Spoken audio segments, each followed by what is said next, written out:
So we've looked at squares and square roots, and now we're going to look at cubes and cube roots. If squaring a number and finding the square root of a number have to do with squares, then cubing a number and finding cube roots have to do with cubes, okay?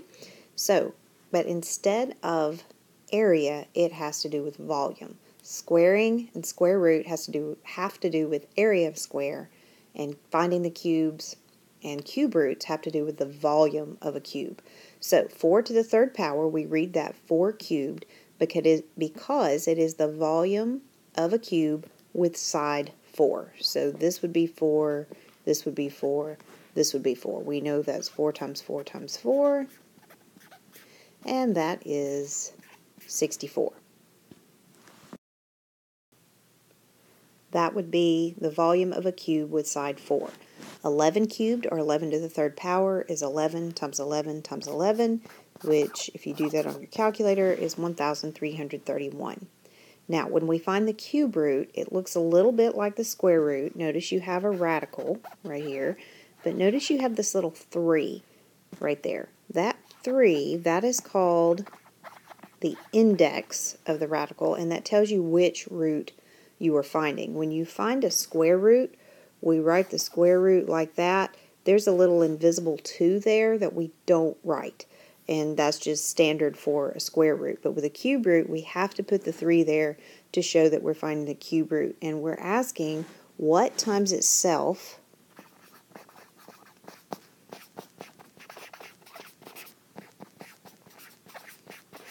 three times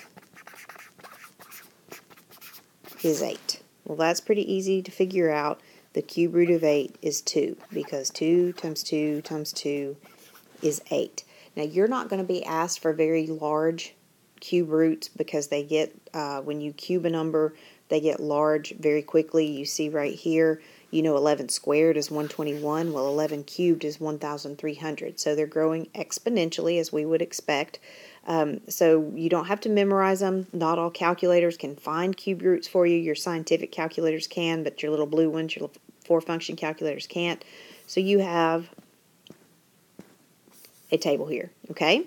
So the cube root of 125, we look in our table, the cube root of 125 is 5, because 5 times 5 times 5 is 125. What's the cube root of 729? We look in our chart right there. And the cube root of 729 is 9. 9 times 9 times 9 is 729. We can look at equations involving squares and cubes. Here, this equation says x cubed equals 216.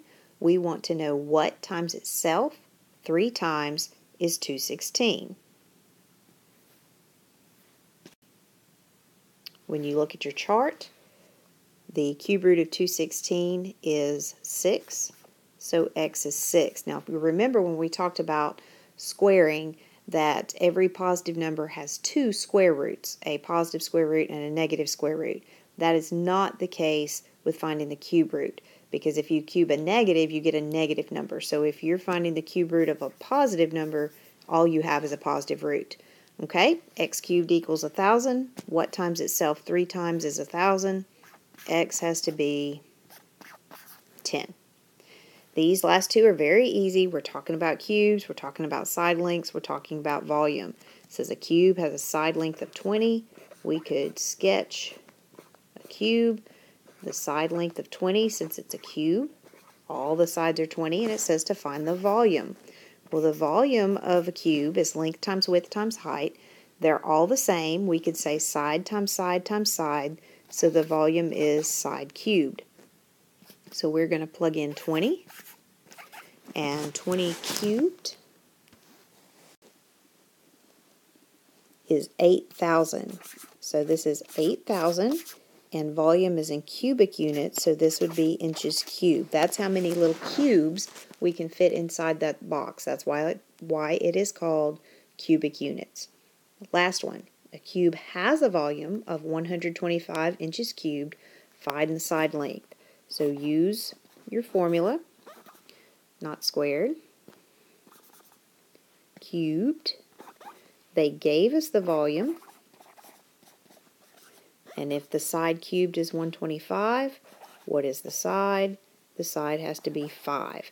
And our units are inches. If you have any questions, write them down.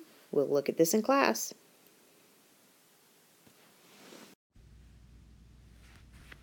One more thing I wanted to talk about right quick.